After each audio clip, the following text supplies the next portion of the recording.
Every once in a while, I chug about 15 gallons of coffee and I critique your cars, trucks, bikes, electric scooters. Just kidding, I hate electric scooters. Get off the road, you don't pay for the infrastructure. While you're at it, get off the sidewalk too. By the way, if you want to submit your vehicle to be roasted on one of these review videos, there's a link down below. Let's get into it, shall we?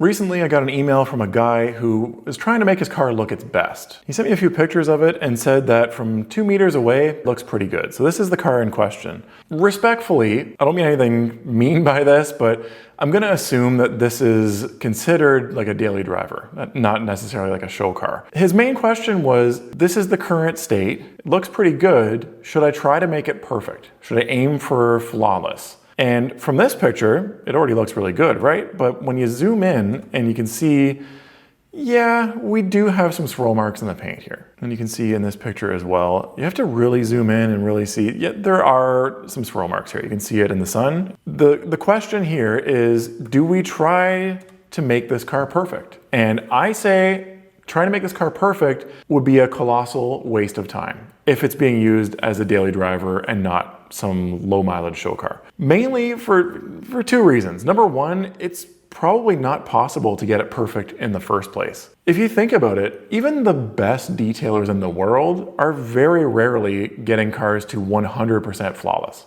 Getting it, 90% of the way there, 95% is holding your work to a very high standard. The average high volume detail shop is probably doing more like 70, 75% perfect. And then the second point is that even if you could get a car perfect, and especially a car like this, I don't think that you want to. The way that your life changes when you have a perfect car is not all for the better. Some of it means more stress, more paranoia. You're not gonna wanna drive the car. You're gonna be so worried every time you wash the car. You don't wanna, push too hard on your drying towel because you're afraid that you might start creating swirl marks and then you've lost your perfect paint. Or, maybe you don't wanna drive it downtown because the parking is kinda tight and you're so worried that you're gonna get a door ding or something like that. In the case of this car specifically, he's actually measured the paint thickness on the hood and the roof. Unfortunately, it's kinda bad news bears. He said that it's reading about 90 microns. And in my opinion, that for any car, that's getting really thin to be doing any kind of correction work or polishing.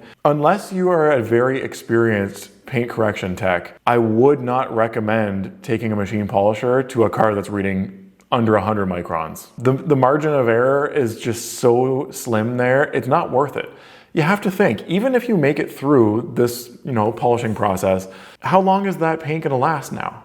Especially on a daily driver that sits out in the sun and in the elements. Just because you didn't burn through the paint when you were correcting it doesn't mean that you didn't hurt the paint enough that the clear coat is now gonna fail down the road. I know some of the people that argue with me about the whole don't correct your car too many times thing, they like to cite this study that one of the bigger YouTube detailing channels did on here. I think it was on a Porsche. They experimented with how many times can you compound the same section over and over again. And I think they told people that you can do it 60 times and not burn through the paint. Well, the problem is there's a few issues with a test like this. Number one, just because you didn't burn through the paint as soon as you pulled your machine off, doesn't mean that now when you expose that paint job to the UV rays, that it's not gonna deteriorate really fast and eventually end up blistering. So you have to ask yourself, what looks worse on your daily driver? A few swirl marks when the sun hits it at the perfect angle, or blistered clear coat that is slowly spreading across an entire panel and eventually needing a full repaint? The other issue with that experiment is that it was assuming that every single time you correct the paint, you remove the exact same amount of clear coat. The process is not linear. Every scratch is different. Every scratch has a different depth. You can't just remove the same amount of paint every single time. So when you're doing actual corrections, not like in the experiment, when they're just moving compound around on an already corrected panel, the more you're chasing certain scratches, the more you're gonna remove. And then when paint is less damaged, you're gonna remove less. So it is not responsible advice to tell somebody that there's just this blanket rule, you can correct your paint 60 times. It's not that simple is what I'm getting at. 90 micron paint, I wouldn't push it. I would maybe do a light polish here and there you might be able to remove some of the minor swirl marks still. Other than that, just drive the car and enjoy it. Next up, let's get into some more traditional roast submissions. So we have Aaron with a 2004 4Runner, painted to look like the new TRD Pro in mud bath. I applaud the dedication to paint it instead of wrap it. That's pretty permanent, so cheers to you, my friend. 230,000 miles, it's a 4.7 V8, and it's only two-wheel drive. Oh no. We won't tell anybody,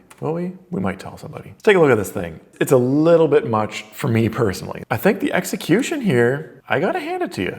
You did a good job. This high contrast look with the paint and then the dark accents, you've definitely got like a vibe going here that I think you gotta run with it. So if it's legal in your state, maybe it is, maybe it's not, maybe you don't care. Maybe if Officer Van Dudo pulls you over, you already have your windows down before he comes up to the side of your truck. You know what I'm saying? This is not legal advice. I would tint those front windows to match the rear sides, just to pull everything in together and make it look a little more consistent. I see you left the mirrors black, but what would they look like if they were color matched to the body? If you made those the mud bath color too? Although I see that you did leave the door handles black too, so it looks like it was intentional. The spoiler is black as well. I don't know, if you didn't have the black graphics all over this thing, I would say, yeah, you kind of needed to do that to break it up. But what if we tinted the windows, we got our darkness from that, we painted those the body color, what would that look like? The stock roof rack kinda sticks out. I think an aftermarket roof rack would look pretty cool on here. Yeah, you've really done the two-tone look here. It's a unique look, and I don't hate it. I don't normally like things that are like this bold of a change, you know? But I feel like you've done a good job here. The black housing headlights, those were like a must-have. If you would have left the chrome ones, it would have ruined the whole look of this whole thing. This is pretty cool. I like what you did here on the back with the 4Runner logo on this hatch. That's how the 5th gen is set up, is it not? Is this a 5th gen like trim garnish or whatever mounted on a 4th gen? Does it fit? If it does, I had no idea you could do that. And that looks really good. So then to go along with it, you've debadged the factory emblems on the lower hatch. Looks great. The aftermarket LED taillights, I've just never really liked them on the 4th gen 4Runners. I feel like if you're gonna change the taillights, I would put the OEM LED taillights from the facelift model on the back that are just all red with LEDs built in them. Aaron, you've got a good attention to detail, man. I think you've got a very cool 4Runner here. I'm gonna try and do a rendering, maybe on this side shot, just to see what it would look like if we did factory tails, tinted the front windows, and color matched those pieces. Up next, we've got Nicholas with a pretty nice red 4th gen Camaro. He said that his main struggles is that he's got some dents and hail damage, tons of scratches, faded black trim, and a faded look on the chrome wheels. Never done any detailing exterior-wise. Well, you've come to the right place, my friend, because I can teach you how to detail a car. It's what I do. First impression, car looks great. I really like the C5 Corvette wheels on here. And they fit pretty nicely too. The first thing that stands out to me though is we gotta lower this thing. The 4x4 look with all the wheel gap is just taking away from the potential that you've got with these wheels. If it had more of an aggressive stance with these wheels, the car, I swear, it would look like 15 years newer. It would look so much better. I think these windows need to be tinted, and especially on these 4th gen Camaros, it stands out because a lot of them, I guess not all of them, it was an option, but a lot of them have the two-tone paint scheme where the roof is black. So if you tint the windows, and this one looks like T-tops on it, the back window, if you tint all that, then it's just all black together down the side of the car. It just ties everything in. Coming over here on this side, and I can see now it does have scratches. You know, pictures always make a car look better in terms of condition, but when we zoom in here, we can see the paint is kind of hurting. She needs some love. If you've never done any kind of detailing, I would not recommend that you jump straight into trying to do a paint correction on this car. I would recommend doing a paint enhancement on this first. Let's just use an all-in-one polish on a foam pad. You have very little chance of causing any kind of damage by screwing up. It's super beginner friendly. I've got a course that teaches you how to do that. And Nicholas, if you email me and let me know, I will send you a link to it with a discount code. I will give you the course for free. This red paint, if it was properly polished, I promise you, it would pop insanely. Another thing that you had mentioned was the plastic trim. I see what you're saying. Overall, the car just looks a little dull, right? Even in pictures. So I'm assuming that in person, it's even more noticeable. And one way that you can fix a dull looking car is to restore the black plastic trim. This trim piece that's in the front bumper, I've used G-Technic C4 on this before. It's like a ceramic coating that's meant for plastic trim to restore it. And it worked beautifully. Basically, if you want to know if it'll make a difference or not, just grab a damp microfiber towel, wipe it on. If it looks good when it's damp, it'll look great with the ceramic coating on there. As for the wheels, in pictures, they really don't look bad at all, but I'll take your word for it. If you're saying that they're looking a little dull in person, then okay, let's fix them.